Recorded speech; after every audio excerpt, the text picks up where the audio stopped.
est-ce que Daniel Ricciardo a gâché sa fin de carrière en Formule 1 puisque, ou du moins la fin de carrière de Daniel Ricciardo a-t-elle été gâchée, du moins par rapport à tout ce qui s'est réalisé ces derniers mois autour de forcément du pilote australien qui est revenu en Formule 1, je vous le rappelle, mi de saison dernière du côté de chez AlphaTauri, nouvellement Racing Bulls cette saison.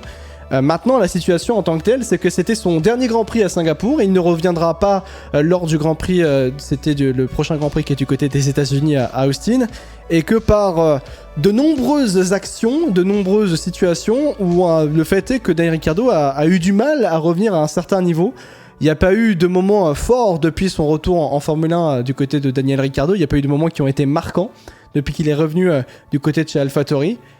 Et bah maintenant, on a se posé cette question, Baby Choum, est-ce qu'il n'a pas gâché sa fin de carrière, très honnêtement?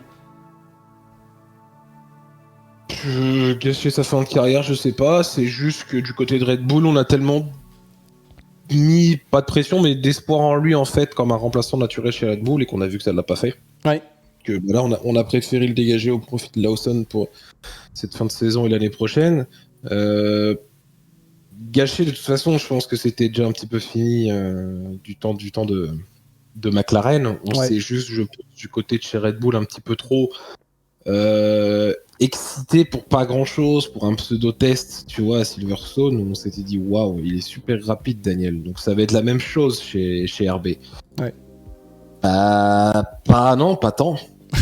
Pas tant finalement. Donc sa saison, elle est peut-être pas à la hauteur de ce qu'on attendait de Daniel, mais elle n'est pas non plus totalement foirée, loin de là.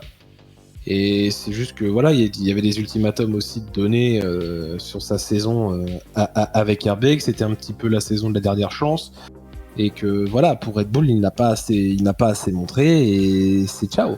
Ouais. Tout simplement. Moi, ce qui me surprend le plus, en fait, tu vois, c'est que on en parle comme si c'était officiel. Les interviews font passer comme quoi c'était officiel. L'attitude dans le garage, la Formule 1 en général, mais il n'y a rien d'officiel. Et ça qui est fou d'ailleurs. Parce que même Laurent Mekies, sachez que Laurent Mekies d'ailleurs, dans les propos justement d'après Grand Prix, qui je rappelle est le team principal de Racing Bull, donc la deuxième écurie de Red Bull, a dit officiellement, pour le coup ça c'est officiel, dans les médias, d'ailleurs même dans le press release, de communiqué de presse pardon, de l'écurie, étant donné que c'est peut-être sa dernière course à Daniel Ricciardo, déjà tu commences par étant donné que c'est peut-être sa dernière course. Mais oui. Donc même officiellement tu l'avoues. Donc en fait c'est ce qui est un peu dommageable dans cette histoire-là, c'est que on sait tous que c'est la dernière course, mais ce n'a pas été annoncé officiellement. Et ça je trouve ça quelque peu dommage. Oui, c'est ça le problème.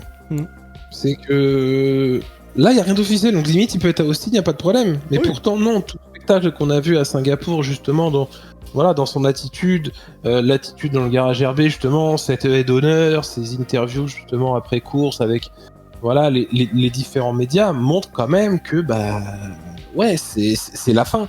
Ouais. Après, ce qui est dommage, effectivement, oui, c'est de finir comme ça et de pas finir la saison. C'est ça aussi, et c'était même moi la question que je voulais même poser au chat et que j'avais dit dont j'en avais un peu parlé du côté sur Twitter justement.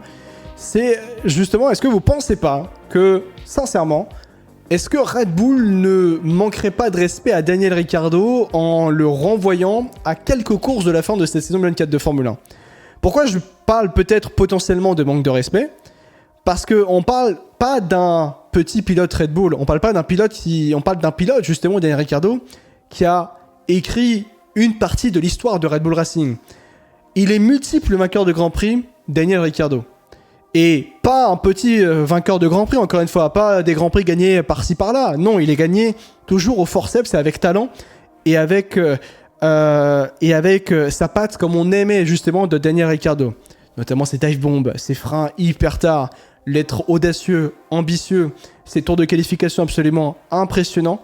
Et dans sa globalité, on parle d'un pilote qui a quand même donc écrit une partie de l'histoire de Red Bull Racing en tant que tel. Alors oui, il n'a pas été bon, transcendant depuis qu'il est revenu en Formule 1, mi-saison 2023 de Formule 1, il n'y a pas de souci là-dessus. Mais ça manque un peu de classe, un peu de respect de ne pas le faire terminer cette saison 2024 de Formule 1, aller au bout de cette saison. Et je pense pas que ça aurait été dérangeant, très sincèrement, de ne pas de le garder jusqu'à la fin de la saison. surtout dans le contexte que la Visa Cash-App RB, la voiture, la V-Carb, elle est pas bonne. Elle est vraiment très mauvaise, hein, cette V-Carb, hein, sur la deuxième partie de saison. Donc dans cette finalité-là, que tu changes Ricciardo pour le mettre pour Lawson, ou que tu gardes Daniel Ricciardo et ne pas mettre Lawson, ça n'aurait strictement rien changé. Et que, ok, tu ne gardes pas pour la saison prochaine, y a pas de souci là-dessus. Mais très sincèrement, tu pouvais le faire finir, surtout du point de vue du respect de la carrière de Daniel Ricciardo du côté de chez Red Bull. Il y a eu certes des erreurs du côté de chez Renault où ça a été compliqué. Chez McLaren, c'était très compliqué, bien sûr. Mais tout de même, on parle d'un pilote qui a écrit l'histoire de Red Bull. Et ça, j'insiste sur ce point, tu vois. Oui, enfin, à un moment, le respect chez Red Bull, je pense que oui, bon, c'est l'hôpital des années, oui, voilà.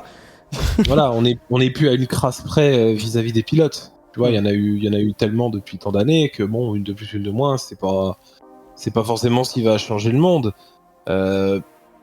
Maintenant, s'il est viré après Singapour, comme j'ai dit, c'est que forcément, il devait y avoir des clauses. Oui, il devait y avoir des clauses de performance, tu vois, des sortes de checkpoints en fait durant la saison. Justement, et qu'arrivé à Singapour, bah, ils ont tiré la conclusion que non, t'allais pas finir et qu'on va préparer Lawson en fait pour au mieux pour l'année prochaine. Surtout que bon, il nous a déjà montré Liam de quoi il était capable. Donc on se dit si on le met pour la fin de la saison, il sera mieux préparé pour 2025 et il pourra être performant tout de suite. Tout simplement. Ce qui est dommage justement, c'est que ce soit la position de Ricciardo. Quand tu vois la position de Sargent, c'est pas grave. Ou quand tu vois la position de Perez aussi, hein. Ouais, bah Perez c'est un miraculé. Non, Perez, c'est un miraculé. Et encore une fois, je reste sur un point, hein, mais c'est absolument exceptionnel de voir un Daniel Ricciardo, j'ai envie de dire, partir à l'issue donc de ce Grand Prix de Singapour, et c'est donc son dernier Grand Prix, être remplacé, donc par Liam Lawson, alors que quelques courses auparavant, il était annoncé du côté de chez Red Bull pour remplacer Sergio Perez. Alors il y a eu un retournement de situation, on ne sait pas. C'était du moins les informations qui avaient été révélées. Comme quoi, le dimanche du Grand Prix, donc après le Grand Prix de Belgique, juste avant la trêve estivale, le clan Verstappen apprend par la voix de Christian Horner que Perez sera remplacé par Ricciardo du côté de chez Red Bull. C'est pour ça, notamment, que vous avez vu beaucoup de petites vidéos de Ricciardo et Verstappen ensemble après le Grand Prix de Belgique, où en fait, ils étaient heureux, justement. Puis, retournement de situation, on apprend que non, le lundi. Et là, maintenant, on apprend que dans la finalité, Ricciardo, bah, il sera remplacé. Mais le monde de la Formule 1 va à une vitesse, quand même, Baby Choum, c'est absolument effrayant. Oui, tout va très vite, effectivement. Maintenant, si tu fais le bilan de cette saison-là, même s'il allait au terme de la saison, il se serait fait remplacer. Oui, mais ça, assurément, bien sûr. Tu vois, c'est que je pense que même Perez performant ou pas, c'est même pas garanti qu'au final, Daniel aurait été choisi. Ouais. Simplement, au terme de la saison, je parle, pour l'année prochaine. Donc, c'est la façon de faire du groupe Red Bull, en fait. On n'y peut pas grand-chose, c'est leur politique, elle peut être discutable. Hein. Ouais. En soi, comme justement ce petit drama qu'il y a eu justement post-Singapour, où voilà, on s'est dit, non, il n'y a pas d'arrière-pensée, on a juste voulu offrir le meilleur tour en course pour la dernière de Daniel, tu vois. Ouais. C'est un petit peu comme ça, sauf que ça aurait très bien pu être un autre pilote qui le fasse. Au final, ça a été Daniel. Ouais. Donc, il chope le meilleur tour en course, qui du coup enlève forcément un point à McLaren. Donc, un point à Norris. Donc, après, pourra peut-être avoir un impact sur le titre de champion. Ah oui, non, bien sûr. Max ou pas, tu vois, directement. Et ça posera la question, du coup, de l'intérêt de Red Bull et de RB en Formule 1, si forcément ils travaillent ensemble ou pas. Mais d'ailleurs, on en parlera jeudi. On en parlera jeudi matin de la matinée des F1, notamment avec un sujet. Est-ce que Red Bull entrave l'esprit d'intégrité de la F1 par rapport à toutes ces actions-là? On en parlera jeudi matin. Depuis qu'il y a les deux écuries, oui, hein, de toute façon, c'est Ricciardo et Tsunoda sont sous contrat Red Bull. Oui, de toute façon.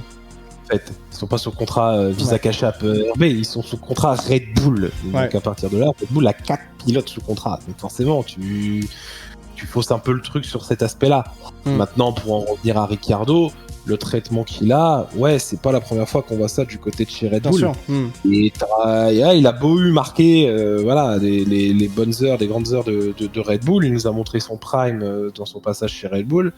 De quoi il était capable. Perdu. Ouais. Et c'est pour ça que justement, ça revient à la question que je voulais poser, c'est qu'est-ce qui a manqué à Daniel Ricciardo sur son retour en F1 dans l'univers Red Bull? Bah, en fait, très sincèrement, je pense qu'il a rien manqué. Hein. C'est juste, Il est peut-être déjà revenu trop vite. Pour moi, il est revenu trop tôt et dans les mauvaises conditions en fait. Ouais. On lui a tendu la carotte en lui disant t'inquiète, t'es là, c'est limite provisoire et tu vas remonter chez Red Bull bientôt, t'inquiète pas. Sauf qu'au final, bah oui, rien ne s'est passé comme prévu parce que bah c'est compliqué de virer Perez, même si je pense qu'on aurait été beaucoup à aimer le voir partir, mais tu vires pas un Mexicain comme ça avec le Grand Prix du Mexique en fin de saison, avec les intérêts économiques qu'il y a derrière, et que donc du coup tu promets à Daniel, mais au final il y a rien qui se passe. Ouais. Il y a rien qui se passe derrière et tu te retrouves dans la désillusion où tu as un pilote de réserve qui est filmé à chaque séance, tous les week-ends, et que t'es mis en concurrence directe avec lui, où tu sais qu'il va avoir un baquet en 2025 et que plus la saison avance, bah plus tu sens que ça va être pour toi, en fait, que c'est toi qu'on va remplacer et que c'est pas Yuki. Ouais. Et que bah forcément t'as une pression supplémentaire, t'as une façon de penser différente, où tu te dis que tu passes d'un potentiel remplaçant de Perez à me faire jarter par Lawson à tout moment dans la saison. Et malheureusement, bah, c'est ce qui s'est passé aujourd'hui. Et que du coup, oui, le fait de revenir trop tôt et dans des conditions de pilotage qui pour moi sont pas optimales dans le cas de Daniel, bah ça pardonne pas. Et d'ailleurs, on verra où est-ce que ira Daniel Ricciardo, même si c'est pas encore annoncé officiellement, au moment où on se parle, hein, peut-être que quand cette vidéo, quand ce passage de live sera sur YouTube, ce sera annoncé officiellement, peut-être, bien sûr. On verra où est-ce qu'il ira, d'ailleurs, Daniel Ricciardo. Est-ce qu'il ira en NASCAR? Parce qu'il est intéressé par le NASCAR, justement, Daniel Ricciardo, ou dans d'autres disciplines, peut-être en IndyCar, peut-être que ça intéresserait, justement, Daniel Ricciardo d'aller dans des disciplines américaines, bien sûr. On verra comment les choses évolueront pour lui, mais c'est vrai qu'il y a une part de gâchis, du moins, sur cette fin de carrière de Daniel Ricciardo. Je m'attendais pas sincèrement à ce que ça se termine aussi vite pour lui, ou du moins, peut-être que ça aurait pu se terminer à la trêve estivale. Bon, ok, très honnêtement, ça aurait été peut-être compréhensible. Allez, à la limite. Vu le début de la première partie de saison qui était compliquée alors qu'il se faisait vraiment battre par Tsunoda. Par contre, sur la deuxième partie de saison, très sincèrement, à quelques courses de la fin, ça m'étonne très sincèrement. Alors certainement qu'il y a eu des clauses, honnêtement. Il y a peut-être eu des clauses et qui seront confirmées à l'avenir. Donc on verra comment les choses, bien sûr, évolueront pour Daniel Ricciardo pour donc sa suite de carrière en sport auto. Et donc cette fin de carrière, bien sûr, en Formule 1 qui a donc été actée à l'issue de ce Grand Prix de Singapour, bien sûr.